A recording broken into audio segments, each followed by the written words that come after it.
Tak a máme tu deň D a začína môj trip do Japonska. Takže čaká ma dlhé cestovanie a to znamená, idem do Budapešti, z Budapešti 12-hodinový let do Číny a z Číny do Japonska cca 5 hodín. No ale predtým samozrejme som si skontroloval všetko, čo by som mal mať so sebou, to najdôležitejšie ako pas, peniaze. Rozlúčim sa ešte a môže začať trip. Ľudia, veľmi pekne ďakujem, ktorí ste so mnou počas tohto tripu a ja sa vám posnažím priniesť čo najzaujímavejší pohľad na Japonsko. Moc sa teším. Budete na to chýbať? Áno. Rýchlo prejde, jak nič. Aj máme budem chýbať. Mama povedala, že áno. Ale to tak povedala, že áno. Jaj. Aj máme budem chýbať. Áno, bude. No.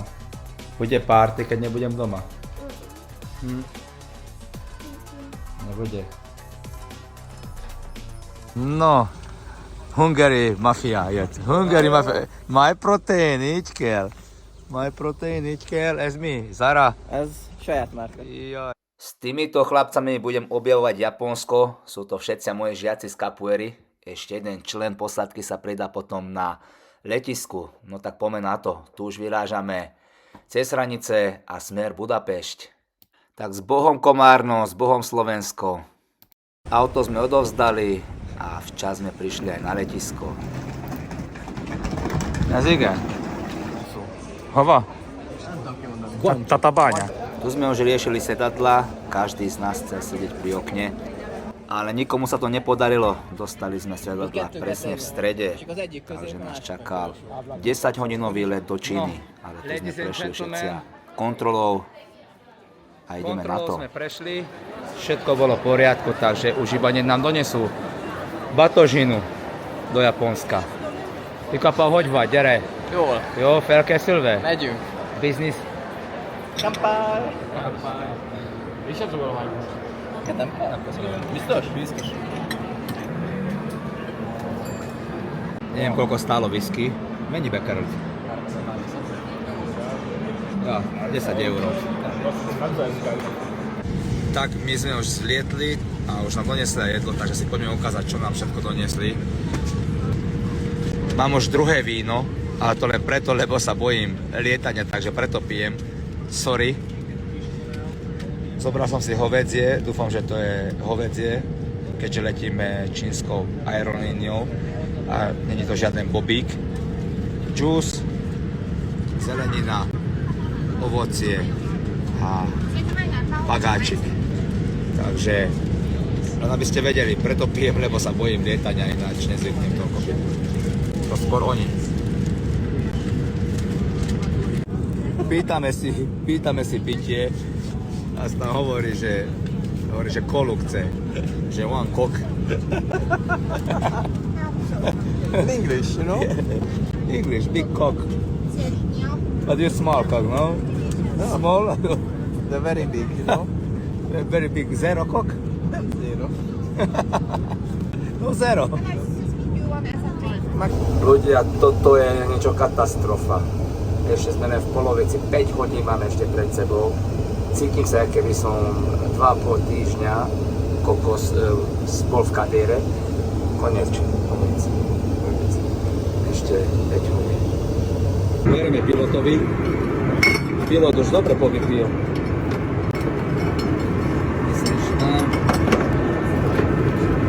Videl som všetky rozprávky. Videl som aj všetku galériu, aj mapu.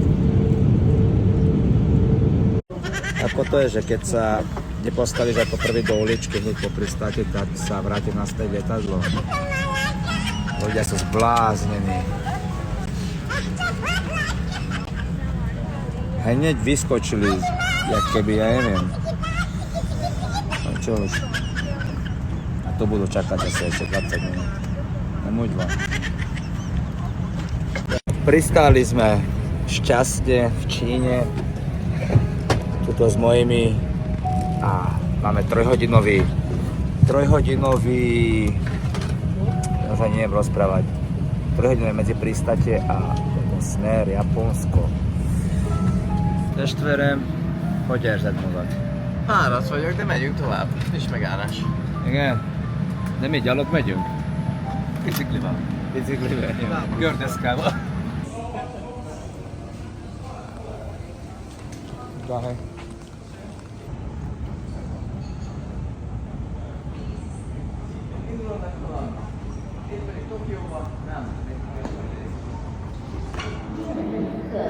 Welcome to China. Sledujte. Slnko ide hore.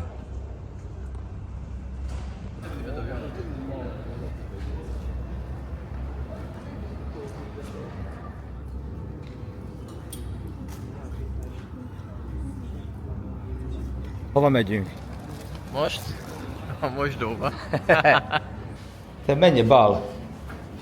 Nem ez bal? Ne. Adrianova zubná kepka vydávala zvuk, jak keby má pri sebe vrtačku. Hávan törte. Hávan törte. No.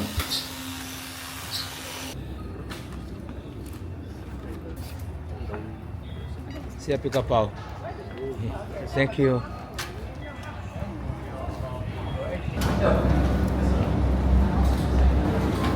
Hello. Hello, welcome. Just wait, Thank please. you. Hello. A tu sme už zlietli ešte pár hodín a sme v Japonsku. Thank you.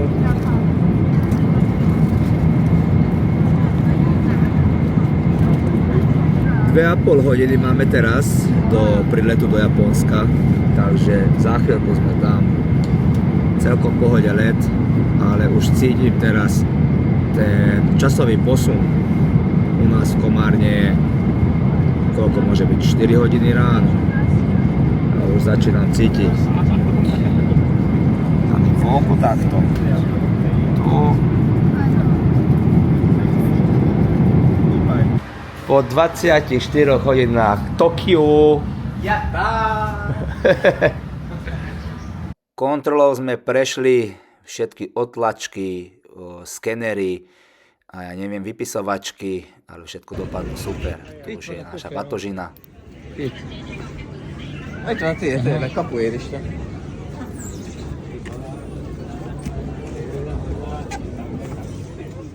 Tu sme si zobrali taxík a čo bola halus, nedovolil nám, aby sme to naložili my.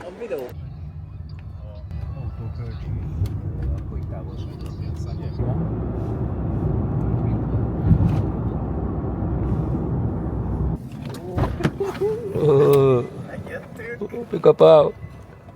Megjöttünk. Nem érzem a lábaim. Jaj. Dorazili sme. Ja som trikrát dostal infarkt, čo vlastne ma tak vyplo.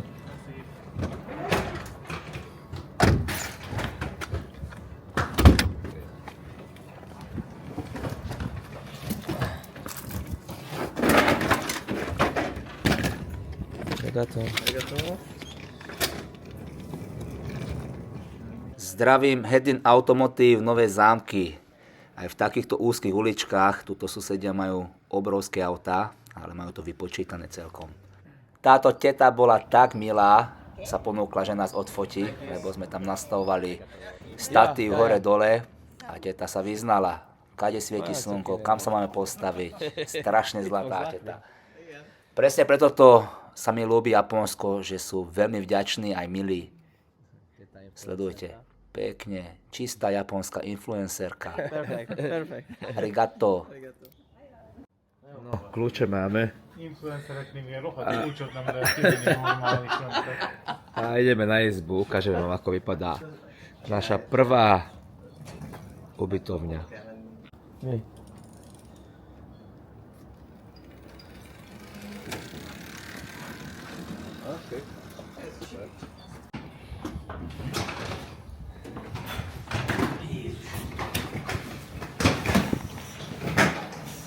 Ale to bude na najvyššie poschodie. Tie úzke schody.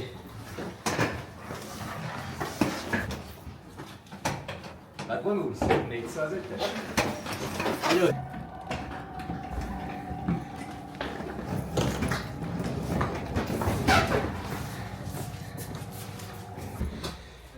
No. Topánky dole. A ideme sa pozrieť. No milyen? Milyen papucsod van, hallod? Neked is ilyen lesz. Ó, de jó. Nagyon Jó amúgy. Szuper, szuper. Super. Alhatok itt? No takže tu sme ubytovaní.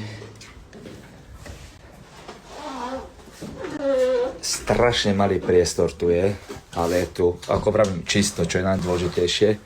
Rýchlo vám ukážem izbu. Bordel si nevšímajte, lebo sme 4 chlapci. Takže tu je kuchynka, posteľ, síce musíme spať 2 na jednej. A tuto spím ja. Takže tak. Ešte vám ukážem záchod. Sledujte. Elon Musk. Sledujte. To vám potom ukážem, jak to funguje. Ani sám ešte neviem, lebo to je v ich jazyku. A kúpeľňa.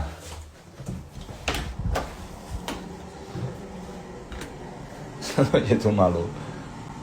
Prišli sme sa najesť, sme vyhľadli a začíname v Japonsku s ramenom. Typickým jedlom v Japonsku, takže som veľmi zvedavý. Naťukal som do stroja niečo, neviem čo, takže som zvedavý, čo mi vyjde.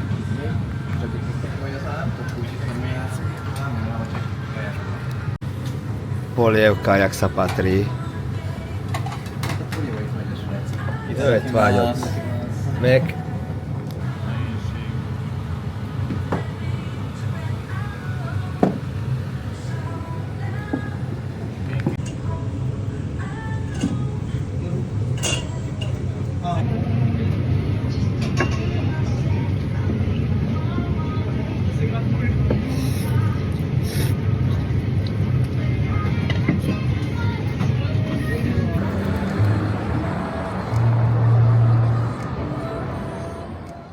Priatelia, teraz sa nachádzame v štvrti Shibuya, kde sa nachádza najväčšia križovatka na svete, kde denne prejde okolo 260 000 ľudí.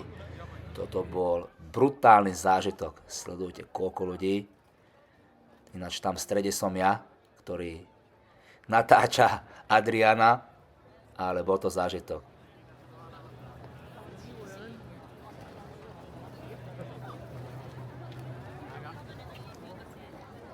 A za chvíľku vám ukážem klasickú japonskú harmóniu plné kľudu.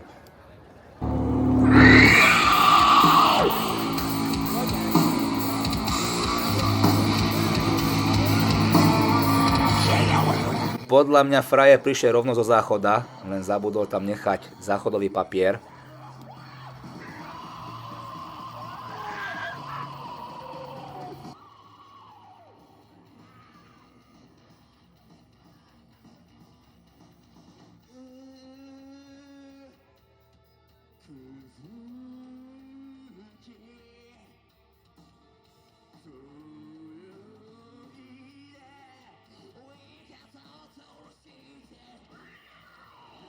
Ľudia, takto vypadá cez noc najväčšia križovatka na svete. Takto. Nikto nikde. Capoeira na najväčšej križovatke sveta nesmela chýbať o 3. alebo 4. ráno. A ďakujem všetkým, ktorí ste dopozerali až sem. Toto bola prvá časť, onedlho vám prinesem druhú časť, kde navštívime rôzne reštaurácie, ochutnáme rôzne jedlá a navštívime množstvo miest. Ešte predtým, ako ukončím toto video, vám ukážem najznámejšiu sochu psíka Hachika. Určite ste po niektorí videli tento príbeh, ktorý bol aj sfilmovaný. Tento pes každodenne čakal svojho pána na stanici. Ešte raz veľmi pekne ďakujem všetkým za pozornosť. Druhý vlog sa posnažím trošku lepšie postrihať, tak sa majte pekne. A ešte to ukončím, ako to vypadalo cez deň u sochy Hachika. Tam je Hachiko.